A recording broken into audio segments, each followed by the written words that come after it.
আরে বেটা বলো না, 365 দিন, এক বছর, খোদার 365 দিনে একদিনও ফজরের নামাজ পড়ো নাই। জানো না ফজরের ওয়াক্ত হয় কখন, ফজরের নামাজ পড়ে কখন? হায় হায় ছেলেরা আমার, তুমি মানুষের বাচ্চা হইলে কেন? তো তুমি লিখলা ভোটার আইডি কার্ডে মুসলমান, ধর্ম ইসলাম। তুমি লিখলা জন্ম নিবন্ধন সনদে ধর্ম ইসলাম। তুমি লিখলা পাসপোর্টে ধর্ম ইসলাম, অথচ তুমি পড়তে পারো না কোরআন। আরে বন্ধু এটা কি? এ কথাটা বিবেকে ঢুকলো না কেন দোস্ত আমার? আমি মুসলমান না বলে তো আমি কোরআন শরীফ পড়তে পারি না কেন? আমি না বলে মুসলমান তো আমি নামাজ পড়ি না কেন? আমি নামাজ পড়ি। আরে বেটা বলো না, 365 দিন, এক বছর, খোদার 365 দিনে একদিনও ফজরের নামাজ পড়ো নাই। জানো না ফজরের ওয়াক্ত হয় কখন, ফজরের নামাজ পড়ে কখন? হায় হায় ছেলেরা আমার, তুমি মানুষের বাচ্চা হইলে কেন? আরে বেটা তুই মুসলমানের বাচ্চা তো পরে, বেটা তুই মানুষের বাচ্চা হইছ কেমনে বেটা? এই বেনামাজি নাফরমান, এই বেহায়া, তোরা যারা ফজরের নামাজ পড়ো না, তুই মানুষের বাচ্চা কেমনে বেটা? আমার বুঝায় ক বেটা, তোকে মানুষের বাচ্চা বললে হাইওয়ান জানোয়ার বলবে কাকে? আল্লাহ কোরআনে তাইলে জানোয়ার বলতে চাইছে কাকে?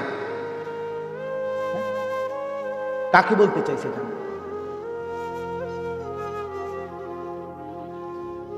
কেমনে ভুলে গেলা? আমার বাপ কেমনে ভুলে গেলা? তাইলে তুমি মরবা না। আজ যে আমি তাগরা জওয়ানের জানাজা পড়লাম, হ্যাঁ আমারও তো কলজাটা ছিঁড়ে গেছে ছেলেটার জানাজার দ্বারায়। কিরে ভাইয়া তুমি কেমনে ভুলে গেলা? তুমি মরবা না? তুমি আল্লাহকে ভুলে গেলা কেন?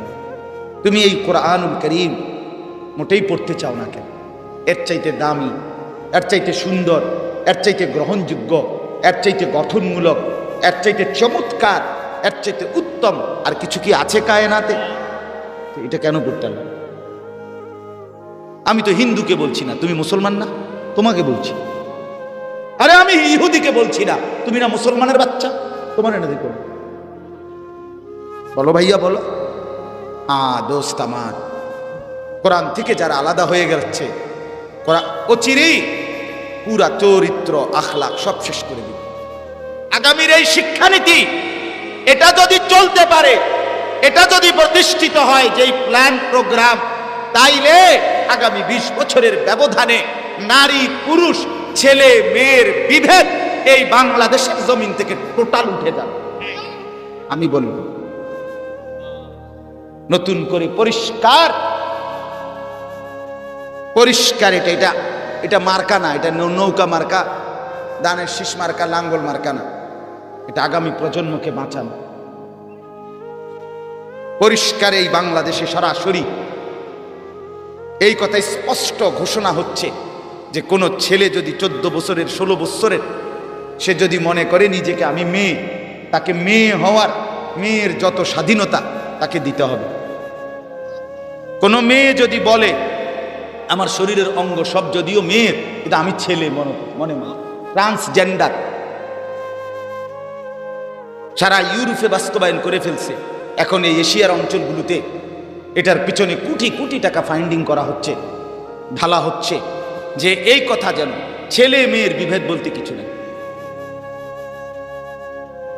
ছেলে মেয়ে বলতে কিছু নেই। অসংখ্য বুদ্ধিজীবীর বক্তব্য এটা যে শিশুদের মধ্যে কোনো ছেলে মেয়ে নাই, এটা তো আগের থেকেই বক্তব্য। শিশু শিশু শিশুরকে ছেলে মেয়ে আলাদা বলা এটা তার অধিকার নষ্ট করে। তাহলে বাংলাদেশের আইনে 18 বছরের নিচে, আন্তর্জাতিক আইনও 18 বছরের নিচে সব শিশু, এটা জানেননি? কথা মিথ্যা বললাম এটা?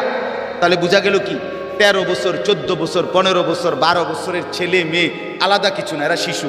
যার যেখানে মন চায় থাকবে, খাইবে, শুইবে, ঘুমাবে, একই বাথরুমে টয়লেটে আসবে, যাবে, ঢুকবে, আলাদা রুম, আলাদা বাথরুম, আলাদা ব্যবস্থাপনা, এমন কিছু বলা তার অধিকার নষ্ট করে।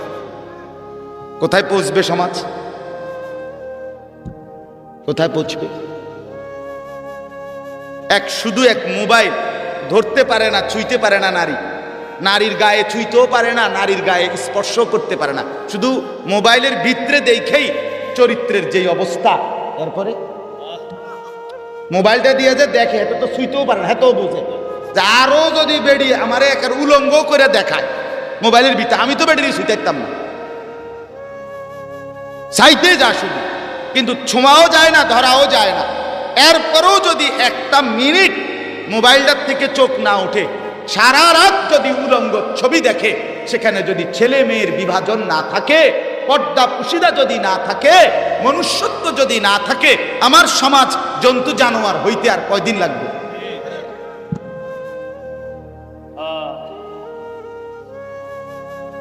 বলেন না বাপ?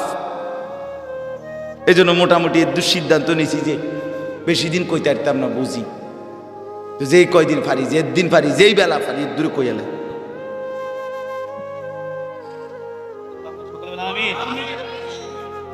বন্ধু আমার, দোস্ত আমার, ফিরতেই হবে।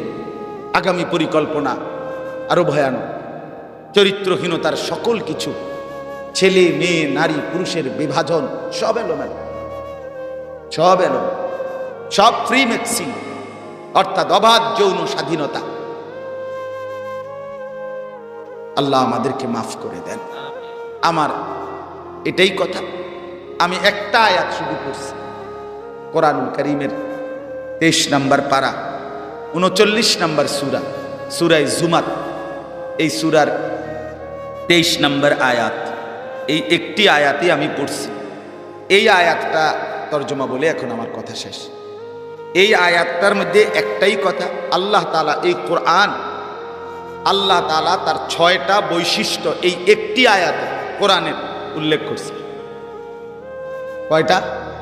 6টা বৈশিষ্ট্য উল্লেখ করে আল্লাহ বলেন সরাসরি যে আমার বান্দা শোনো, এটাই আমার হেদায়েত, আর এর দ্বারাই আমি কাউকে পথ দেখাই, হেদায়েত দেই। এটার থেকে ভিন্ন অন্য কোনো মাধ্যম দিয়া তুমি আলো পাইবা না, হেদায়েত পাইবা না। দিক নির্দেশনা যদি নিতে হয়, কসম আল্লাহর, এখানে আসতে ও বাংলা বই আর অঙ্ক, ইংরেজি, পদার্থ, জীববিজ্ঞান, রসায়ন বিজ্ঞানের বই দিয়া দুনিয়া চলবার মতো অনেক কিছুর ব্যবস্থা হবে, কিন্তু হেদায়েত, আখেরাত, পরকাল, মৃত্যু পরবর্তী অনন্তকাল জিন্দিগি, মনুষ্যত্বের জীবন, ইনসানিয়াত, ভদ্রতা, সভ্যতা, নম্রতা, উত্তম আখলাক, আল্লাহর কসম কোরআন পড়ে নাই, বাকি যদি সে দুনিয়ার সব পড়াও মনোযোগ দিয়া পড়ে, তো উত্তম আখলাক শেখা সম্ভব নয়। কথা শুদ্ধ কইলেই উত্তম আখলাক না, কথা তো কয় শুদ্ধ, মুতে তো খারাইয়া। কথা বুঝেন না? আঙ্কেল কেমন আছেন? হ্যালো, সরি, ভালো আছেন? ভালো আছেন? ভালো আছেন তো আপনি কইয়া হইতে লাইছেন, আপনি কথা তো কইতে সময় কোঁতান, আপনি তো মুতেন খারাইয়া। এটা বলেন না, আপনি অসভ্য, আপনি অসভ্য, আপনি তো মানুষের বেড়ি চাইয়া থাকেন মোবাইলে, আপনি অসভ্য। আপনি কথা শুদ্ধ কইলে কি? তাহলে কথা শুদ্ধ বলাটাই কিনা যথেষ্ট নয় দোস্ত। দুইটা ইংরেজি কইতে পারলে, ইংরেজি কোনো জিব্রাইল নাজিল করছে না, 2-4টা থ্যাংক ইউ কইতে পারলেই আপনি ভদ্র। দেখছুনি কেমন ভালো ছেলে, মাঝে মাঝে ইংরেজিও বলে, বাবা বাবা। ছেলে তো মাঝে মাঝে ইংরেজি বলে, কিন্তু সারা রাজ্যে মোবাইল দেখে। আল্লাহ আমাদেরকে মাফ করে দেন দোস্ত। এই জন্য আল্লাহ তাআলা এখানে কি বলে শুনেন, আল্লাহু নাজ্জালা, আল্লাহু নাজ্জালা। আল্লাহ বলেন আল্লাহ, সরাসরি আল্লাহ নিজের নাম নিজেই উল্লেখ করছে, আল্লাহু, আল্লাহ। নাজ্জালা, তিনি নাজিল করেছেন। এই কোরআন কে নাজিল করেছেন? এবার আল্লাহ বলেন আমি কি নাজিল করলাম। শোনো বান্দা, বৈশিষ্ট্য 1 নাম্বার, আহসানাল হাদিস। আমি যা নাজিল করেছি এই কোরআন, এটার প্রথম বৈশিষ্ট্য হলো আহসানাল হাদিস। এই গোটা কায়নাতের যত কথা, যত উচ্চারণ, যত শব্দ, যত বাক্য, যত বই, যত পত্রে, যত পণ্ডিত, যত বুদ্ধিজীবী, যত মানুষের যত উচ্চারণ, সমস্ত কথার চাইতে সর্বশ্রেষ্ঠ, সবচেয়ে সুন্দর, পবিত্রতম কথার সম্ভার, সমাহার এই কোরআন। আহসানাল হাদিস, আহসানাল হাদিস, সবচেয়ে সুন্দর কথা, সবচেয়ে সেরা কথা, সবচেয়ে সুন্দর। আল্লাহ তাআলা বলেন এটা কোরআনের বৈশিষ্ট্য, আহসানাল হাদিস। অতএব কোরআনুল কারীম পড়ে নাই, কোরআনুল কারীম দেখে দেখেও পড়তে পারে না, কোরআন থেকে কিছু শিখে নাই, সে ভালো কথার সন্ধানই পায়, ভালো কথার সন্ধানই পায়। বলে না, ভালো কথা অন্য বই তো আছে, আছে মিশ্রিত। মিশ্রিত মানে হলো ভালো মন্দ, যৌক্তিক অযৌক্তিক দুইটা মিলাইয়া, দরকারি কথাও আছে, বেদরকারি কথাও আছে, আছে কিনা বলেন? আমাদের দেশে সেই ছেলে কবে হবে, কথায় না বড় হয়ে কাজে বড় হবে, এটা সুন্দর কথা, আমিও করি, এটা দরকারি কথা। সকালে উঠিয়া আমি মনে মনে বলি সারাদিন আমি যেন ভালো হয়ে চলি, আমিও বলি এটা দরকারি কথা। কিন্তু হাট্টিমা টিম টিম তারা মাঠে পারে ডিম, তাদের খাড়া দুটো শিং, তারা হাট্টিমা টিম টিম, এই টিম টিম এটা ফালতু কথা, কথা বলেন না? পৃথিবীতে একমাত্র প্রাণী এইটাই হাট্টিমা টিম যেটা শিং অবস্থায় ডিম পারে, আর নাহলে এমনি কোনো প্রাণী শিংওয়ালা ডিম পারে না। এই জন্য হাট্টিমা টিমে এক পিস, এইটাই হাট। এবং 18,000 মাখলুকাত, অথবা যদি বাবুরে না আরো 2000 বাড়াইও করি, বোঝেন না কথা? 18 দুগুণে যদি 36,000 মাখলুকাত হয়, তো 36,000 মাখলুকাতের মধ্যে হাট্টিমা টিম বলতে কিছু নাই। কি আশ্চর্য জিনিস আবিষ্কার করছে উনি, যেটা গোটা কায়নাতে নাই। তাহলে দরকারি বেদরকারি কথা আছে কিনা বলেন না কেন? সবখানে আছে। বিজ্ঞানের অসংখ্য থিওরি যৌক্তিক, বিজ্ঞানের অসংখ্য থিওরি অযৌক্তিক, বিজ্ঞানের অসংখ্য কথা, ম্যালথাসের থিওরি ফালতু থিওরি।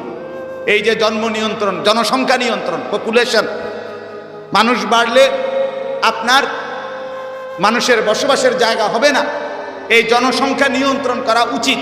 এটা পৃথিবীর আর কোথাও পারে। ইউরোপের, আমি এই নিজ কানে শুনছি, ইউরোপের অসংখ্য দেশ এখন জনসংখ্যা বাড়ানোর জন্য টাকা দিচ্ছে। আল্লাহর কসম, আপনি জিজ্ঞাসা করেন, দোস্ত আমার কানাডা হাইকে আইতে যাইবো আবার।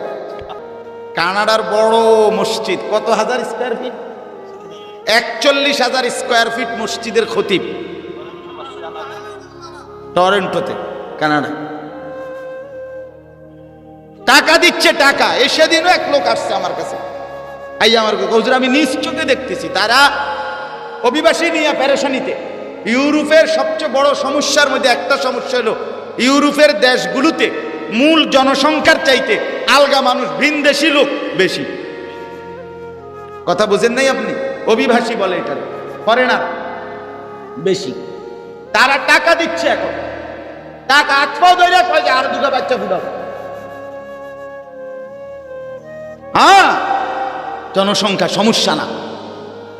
জনসংখ্যা নিয়ে যারা সমস্যা মনে করছে তারা এখন মুসিবতে পড়ছে, তারা বিপদে পড়ছে। তুমি খবর নাও ভাইয়া, ইউরোপে তাইলে পপুলেশন কোনো সমস্যা না। তাহলে ম্যালথাসের থিওরি ভুল থিওরি, ভুল থিওরি। ডারউইনের থিওরি ভুল থিওরি। বিবর্তনবাদ এটা সম্পূর্ণ গাঁজাখুরি, অবাস্তব, অযৌক্তিক, অবান্তর থিওরি। এই যে মানুষের যে ক্রমবর্তন, বান্দর ছিল, ব্যাং ছিল, এখান থেকে ভাঙতে ভাঙতে ভাঙতে ভাঙতে মানুষ হয়ে গেছে, কথা বুঝছে না? এটি ফাগলে কি কয়, ছাগলে কি কয়। আমার তো মনে আমরা দেশের ছাগলও এত ফালতু জিনিস খায় না। তো এই জন্য বললাম, দুনিয়ার বাকি সবখানে যৌক্তিক অযৌক্তিক, প্রয়োজনীয় অপ্রয়োজনীয়, ভালো মন্দের মিশেল কথা আছে। কিন্তু আল্লাহ বলেন এটা কোরআন আহসানাল হাদিস, এর সব কথা সুন্দর, সব কথা সেরা, সব কথা বাস্তব, সব কথা যৌক্তিক। এখান থেকে বঞ্চিত, তুমি সব কিছু থেকে বঞ্চিত। আলোই পাও নাই দোস্ত, আলোই পাও, তেমন কিছুই পড়ো নাই। আমি পড়ছি দোস্ত, এই বাংলা অঙ্ক ইংরেজি আমি পড়ছি। দোস্ত, কুমিল্লা ভিক্টোরিয়া কলেজ থেকে মাস্টার্স পাস করছি, সরকারি মাদ্রাসা থেকে টাইটেল পাস করছি, কওমি মাদ্রাসা থেকে দাওরা পাস করছি, সারা বাংলাদেশের ইতিহাসে সেরা নাম্বার পাইয়া 1 নাম্বার হয়েছি আলহামদুলিল্লাহ। এটি ফইরা তুই আইছি, ওই অহংকারের জন্য বলছি না, বুঝাইছি যে ইটা আছে এটি আমি জানি, আমার হিগান লাগতো না। আমার কোরআনের আলহামদুলিল্লাহ সামনে 18 বছরের ওই পড়ালেখার দাঁড়েও আলহামদুলিল্লাহর সামনে আইসা দাঁড়াইতে পারবে না। আমাদের মাদ্রাসাগুলোর যে নুরানির বাচ্চা যেই পড়ে 2 বছরে, আল্লাহর কসম এই 2 বছরের পড়ার সামনে গোটা পৃথিবীর সব বই এটা সামনে মোকাবেলা করার ক্ষমতা রাখে না। দৈন্তার নয় কার না, চলো চ্যালেঞ্জ করি, নাই তো চ্যালেঞ্জ করি। তুমি 12 বছর পইরা কোনো খারাইয়া মতো, আর আমার 6 বছরের বাচ্চা বইয়া মতে। আমার 6 বছরের নুরানির বাচ্চা আমাদের মাদ্রাসাগুলোতে, আপনারা এসে দেখে যাইয়েন, এখানে ফজরের নামাজ জামাতে পড়ে। আর তুমি 20 বছরের দামরা, তুমি মুত্তা ফানি লও না, তুমি কোনোদিন ফজরের নামাজ পড়ো না। হ্যাঁ, কি শিখলা? কে শিখাইলো তোমারে? কি শিখাইলো? আল্লাহ বলেন আহসানাল হাদিস। আমার সময় শেষ। 2 নাম্বার কিতাবান, দ্বিতীয় বৈশিষ্ট্য হলো এটা কিতাব। এটা কি মানে? কি মানে হইল কিতাব বলা হয় আরবিতে যেইখানে কোনো বিষয়ের সকল দিক বিস্তারিত ব্যাখ্যা সম্বলিত আলোচিত হয়, সেটাকে বলে কিতাব। একজন মানুষের জন্ম থেকে মৃত্যু, মৃত্যু থেকে কবর, কবর থেকে হাসর, হাসর থেকে মিজান, মিজান থেকে ফুলসেরাত, ফুলসেরাত থেকে জান্নাত, এই প্রতিটা গন্তব্যে ঘাটে কি করতে হবে, কি না করতে হবে, কি করণীয়, কি বর্জনীয়, সব কিছুর বিস্তারিত বর্ণনা আছে এখানে, এই জন্য এটা কিতাব। 3 নাম্বার মুতাশাবিহান, এটা এমন কিতাব যেই কিতাবের প্রথম কথা শেষের কথা, প্রথম শব্দ শেষের শব্দ, প্রথম বক্তব্য শেষের বক্তব্য প্রত্যেকটা একটা আরেকটার সাথে সামঞ্জস্যপূর্ণ। কথার মধ্যে কোনো কিনা লড়সর আউলা জাউলা কোনো আলতু ফালতু কথা না। কিরে বেটা, তুই যে গত রবিবারে কইলি এ কথা, চা দোয়ানে খারাইয়ে যে এক লোকে চা খাইতেছিলাম, তুই যে এটা কইলি, অন দে আবার আরেকটা কস, তে হেতে কি কয়, দূর বেকুব, চা দোয়ানের কথা নি মানুষে ধরে বেটা। কত কথা কত সময় মানুষে কয় বেটা, সব দৈরে কুলাইতে পারবি? আল্লাহ কয় না, আমারটা সবটা দৈরে কুলাইতে পারবি। হ্যাঁ, সুবহানাল্লাহ, আমারটা সবটা দৈরে কুলাইতে পারবে। আমাদের আউল জাহুল কোনো কথা নাই। আমি 23 বছর আমি আল্লাহ কোরআন নাজিল করছি, প্রথম বছরের বক্তব্য আর 23 বছরের বক্তব্য বরাবর, সামঞ্জস্য করি। মুতাশাবিহান, সাদৃশ্য করি। আরো কত ব্যাখ্যা কইলে রাইত লাগবে ইনশাআল্লাহ, এমনি শুধু অল্প দূর কইলে আমার তর্জমাটা। মাথানিয়া, 4 নাম্বার আল্লাহ তাআলা বলেন আমার এই কোরআনের বৈশিষ্ট্য হলো মাথানিয়া। মাথানিয়া অর্থ হইল যেদিন থেকে আমি নাজিল শুরু করলাম আর আজকের এই মুহূর্ত পর্যন্ত তুমি বান্দা কল্পনা করে দেখো, এটাই একমাত্র কিতাব যেটা সারা পৃথিবীর রন্ধ্রে রন্ধ্রে, কোনায় কোনায়, আনাচে কানাচে, গলিতে গলিতে, অলিতে অলিতে, কোটি কোটি কোটি জবানে, লক্ষ লক্ষ কোটি কোটি বার বারংবার বারংবার বারংবার তেলাওয়াত হচ্ছে, পড়া হচ্ছে। এমন অমূল্য একটাই, সেটা কোরআন। এক হাফেজ কোরআন, এই যে হাফেজ আনোয়ার ভাই, এই যে হাফেজ আমার ভাই আবু হানিফ ভাই, বা এরা যত ছেলে হাফেজ হয়, আপনি কি মনে করেন এক খতম কোরআন শরীফ পড়লে হাফেজ হয়? ঠিক না? এই নিয়ম, এই রঙিনী দোয়ান ভাই খাইছেন, এটা কিতা মনে করছেন? বলে একটা আয়াতের জন্য তাকে কত হাজার বার পড়তে হয়, কত হাজার খতম হইলে এই কোরআন এরপরে কলিজায় বসে, দিলে বসে। তো আল্লাহ তাআলা বলেন এটা এমন একটা কিতাব যেটাকে আমি এমন বানাইছি, পৃথিবীতে 1 মিনিটের জন্য এটার তেলাওয়াত বন্ধ নাই। এখন এখানে না রাত, সবখানে কি রাত? এখানে না মাদ্রাসার যে মাহফিল, সব মাদ্রাসায় এখন মাহফিল। কোরআনুল কারীমের তেলাওয়াত 1 মিনিট জমিনে বন্ধ হয় না। সুবহানাল্লাহ, সুবহান। এই জন্য বারবার বারবার তেলাওয়াত করা হয়, বারবার পঠিত, পুনঃ পুনঃ পঠিত। এই জন্য এটাকে বলে মাসানিয়া, এক অর্থ।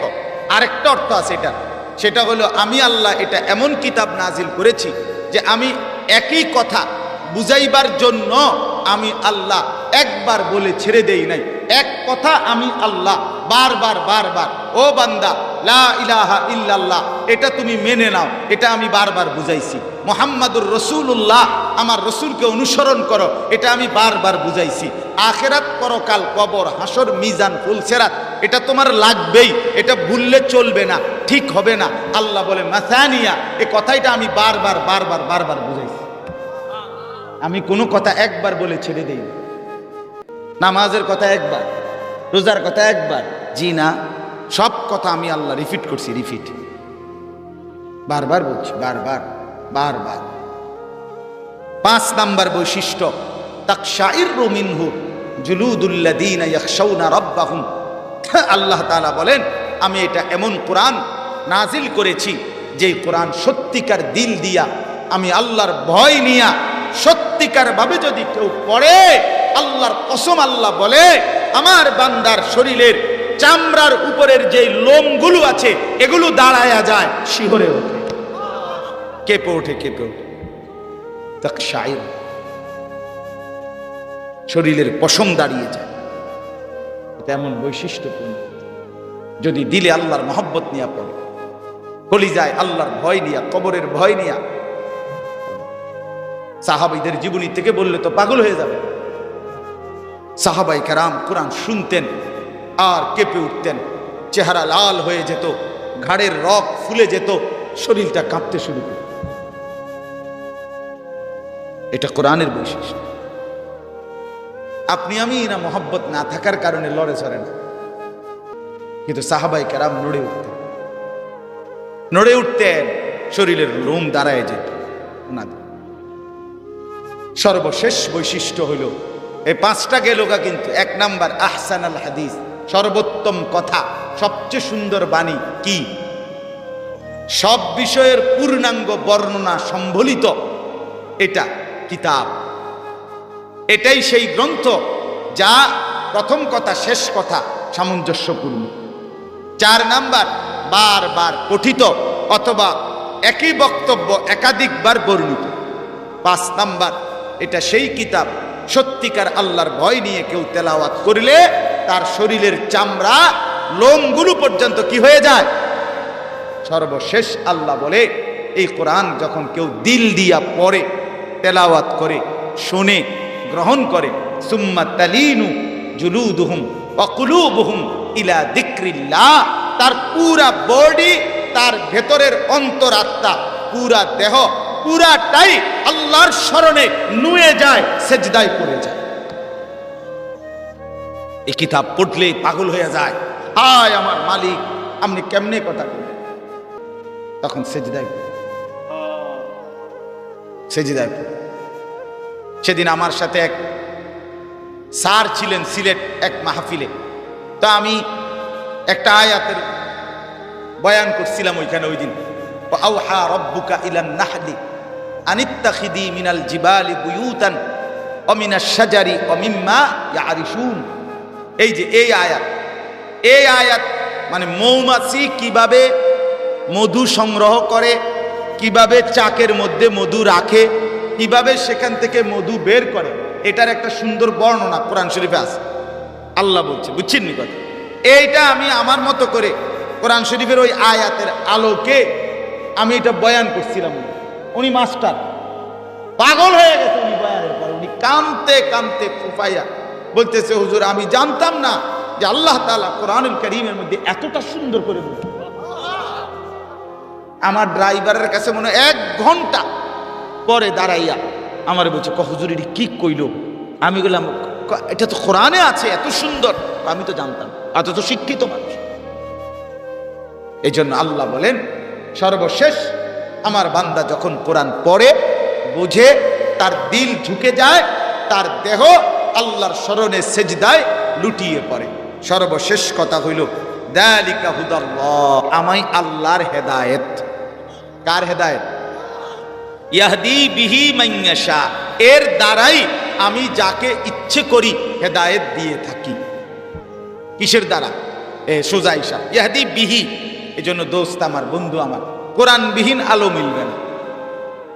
কোরআন ছাড়া আল্লাহর কসম আলো মিলবে না, জীবন সুন্দর হবে না, আখলাক সুন্দর হবে না, সভ্যতা, ভদ্রতা, মানবতা, মনুষ্যত্ব, ইনসানিয়াত, আখলাক, চরিত্র, উত্তম আচরণ, দুনিয়া আখেরাতের সৌন্দর্য কোরআন ছাড়া অন্য কিছু দিয়ে হবে না। আল্লাহ বলছে আমি অন্য কিছু দিয়া হেদায়েত দেই না, হেদায়েত এটা দিয়ে দেই। কথা বলেন না কেন? এটা দিয়ে আপনি এটাও নিতে পারেন, ওইটাও নিতে পারেন, এটা হইতে পারে। হ্যাঁ, কোম্পানি শুধু ব্যতিক্রম। ওই ওষুধের লেগে গেলে প্রায় এটা কয় প্রেসক্রিপশনের ওষুধ নাই এবার কাছে, ফার্মেসিতে কয় হুজুর সেম ওষুধ, শুধু কোম্পানি কি, হ্যাঁ কোম্পানি বদলাইছে। এটা আপনারা দিছি স্কয়ারের, আমি এটা দিলাম এরিস্টো ফার্মা। এই একেবারে কোনো অসুবিধা নাই হুজুর, তা আমরা অনেক সময় নিয়ে আসি। কে আবার টোয়াইতে যাইব কোনানে, দূর বুঝছি ঠিকই, কোম্পানি শুধু লাড়ছে, এটা সেম ওষুধ। তো এখানে এরকম নাই যে এটাও নিতে পারো, বাংলাও নিতে পারো, পদার্থও নিতে পারো, জীববিজ্ঞানও নিতে পারো, কোরআনও নিতে পারো, সবগুলো দিয়েই চরিত্র গঠন হবে। না না, রব্বে করিম বলে হেদায়েত এখান থেকেই নিতে হবে, আখলাক এখান থেকেই নিতে হবে, চরিত্র এখান থেকেই নিতে হবে। কোম্পানি বদলাইলে হইতো না, কোম্পানি বদলাইও না, ঠিক যেটা দিছে ডাক্তার প্রেসক্রিপশনে এইটাই লইতে হইব, এইটা টোয়াইল। যালিকা হুদাল্লাহ ইয়াহদি বিহি মান ইয়াশা ওয়া মান ইউদ্লিলিল্লাহু ফামা লাহু মিন হাদ। আবারও বলছে আল্লাহ, ওয়া মান ইউদ্লিলিল্লাহু, যাকে আল্লাহ পথভ্রষ্ট করেন মানে কোরআন থেকে বঞ্চিত করেন, ফামা লাহু মিন হাদ, তার জন্য কোথাও কোনো পথ প্রদর্শক নেই। নতুনভাবে সব কাজ নিজেরা করি, তাহলে পদ্মা সেতু, মেট্রো রেল, এরপরে বড় বড় মেগা প্রকল্প, এগুলার বিদেশের থেকে বুদ্ধি নিতে হইব না, আমাদের ছেলেরাই করতে পারবে। এইটা উনি বুঝছেন। তা আমি বললাম মাশাআল্লাহ, আপনি এটা বুঝছেন, আপনার বুঝলিয়া থাকেন। বাকি আমি বুঝছি, আমার দুই ছেলে যদি মাদ্রাসাত পড়ে আল্লাহর কোরআন নিয়া আল্লাহ পাকের সামনে দাঁড়াইতে পারবে ইনশাআল্লাহ। চান আমি বুঝছি, আপনি বুঝছেন মেট্রো রেল, আমি বুঝছি হাসরের ময়দান। সোজাই, আপনি বুঝছেন মেট্রো রেল, আমি বুঝছি এটা। যার যার বুঝ, যার যার তরমুজ, সব হিসাব আলাদা। আল্লাহ আমাদেরকে বুঝ দান করেন। এজন্য ছেলেদেরকে বলি, বাপ তুমি স্কুলে পড়ো, কলেজে পড়ো, ইউনিভার্সিটিতে পড়ো, কোনো মানা নাই দোস্ত আমার, সব বদলানো একসাথে সম্ভব না, কিন্তু কোরআনুল কারীম পড়া যায়। তুমি আলাদা টাইম বাইর করো, আলাদা সময় বাইর করো। কোরআন শরীফ ছাড়া জীবনটা নিয়ন্ত্রণে থাকবে না। আগামীর সময়টা বেশি ভয়ানক, চরিত্রহীনতার উৎসব আসতেছে, নোংরামি আর অসভ্যতার, জিনা ব্যভিচার আর অশ্লীলতাকে একদম সহজ করে দেওয়ার যাবতীয় ব্যবস্থাপনা রেডি হচ্ছে। জীবন নিয়ন্ত্রণে থাকবে না আমার বন্ধু। এজন্য আল্লাহর কোরআনের সাথে সম্পর্ক করো, দুই চারটা লাইন কোরআন শরীফ পড়ো, কোরআন শরীফের তর্জমা করো, একজন আলেমের সাথে সম্পর্ক করো, ওলামায়ে কেরাম মসজিদের ইমামের সাথে সম্পর্ক করো। বাবাদের কাছে অনুরোধ, নিজের ছেলেকে, নিজের মেয়েকে দ্বীন শেখান, নিজের ছেলেটাকে কোনো আলেমের সাথে পরিচয় করায় দেন, দাওয়াত ও তাবলীগের সাথীদের সাথে পরিচয় করায় দেন, আল্লাহওয়ালাদের সোহবতে লাগায় দেন। দেখবেন সন্তানের জীবন দুনিয়াও সুন্দর হবে, আখিরাতও সুন্দর হবে। আল্লাহ তাআলা এই মাদ্রাসাকে কবুল করেন, এই মাদ্রাসার ছাত্র ওস্তাদদেরকে কবুল করেন। আমার ভাই জনাব হাফেজ মাওলানা মুমিনুল হক ভুঁইয়া, মাদ্রাসার মুহতামিম সহ আরও যত ওস্তাদ, আল্লাহ যেন সবাইকে কবুল করে। মাদ্রাসার কমিটির সদস্যকে আল্লাহ যেন কবুল করে। ওলামায়ে কেরাম বয়ান করবেন। আমার ভাই হজরত মাওলানা মুফতি শামসুদ্দোহা আশরাফি, অনেক প্রথিতযশা, জ্ঞান গর্ভ, আজকের যিনি প্রধান বক্তা, অনেক চমৎকার বয়ান করে, আপনারা তার বয়ান শুনবেন। আমার প্রিয় ভাই হাফেজ মাওলানা আবু হানিফ ভাই কোরআনুল কারীম তিলাওয়াত করবেন, সামান্য কথা বলবেন। আল্লাহ তাআলা আপনাদের সবাইকে সবরের সাথে বসবার তৌফিক দান। আল্লাহ তাআলা আমাদেরকে বানাইছেন পরীক্ষার জন্য। আল্লাহ বলেন নাবলুওয়ান্নাকুম, আমি অবশ্যই তোমাদেরকে পরীক্ষা করব। আল্লাহ বলছে বান্দা কেমনে তুমি মনে করলা তুমি শুধু বলবা আমি মুসলমান আর আমি পরীক্ষা না নিয়ে ছেড়ে দেব? হতেই পারে না। কোরআনের আয়াত, আহাসিবান নাসু আন ইউতরাকু আন ইয়াকুলু আমান্না ওয়া হুম লা ইফতানুন। আরে বলো কি বান্দা, শুধু মুসলমান ভোটার আইডি কার্ডে লিখে দিলেই ছেড়ে দেবো আমি? কেমনে ভাবলা? শুধু পাসপোর্টে লেখছো ধর্ম ইসলাম, এতেই তোমাকে আমি ছেড়ে দেব, এটাই মনে করেছো? না না, ওয়ালাকাদ ফাতান্নাল্লাযীনা মিন ক্বাবলিহিম, প্রত্যেক যুগে যত মানুষ নিজেকে মুমিন বলেছে, আমি আল্লাহ সকলেরই পরীক্ষা নিয়েছিলাম। কি নিয়েছিলাম? মুমিন পরীক্ষাবিহীন থাকতে পারে না।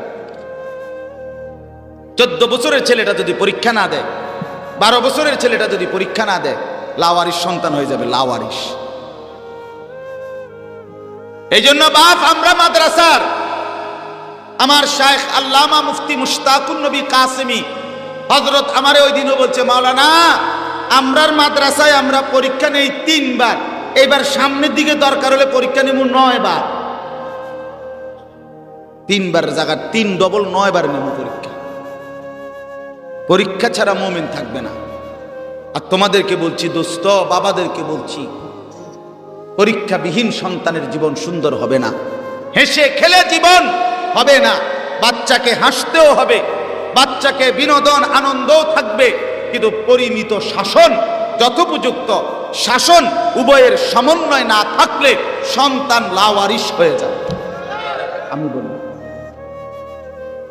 টাঙ্গাইয়া ফিডন না, রক্তাক্ত ফিডা না, কিন্তু যথোপযুক্ত পরিমিত শাসন লাগবেই।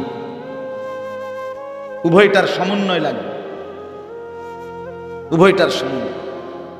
আপনারা যে কয়জন অভিভাবক, মুরব্বী, বাবা, চাচা আছেন, অল্প কিছু, অধিকাংশই নওজোয়ান, আপনারা আপনাদের ছেলেদের দিকে তাকান।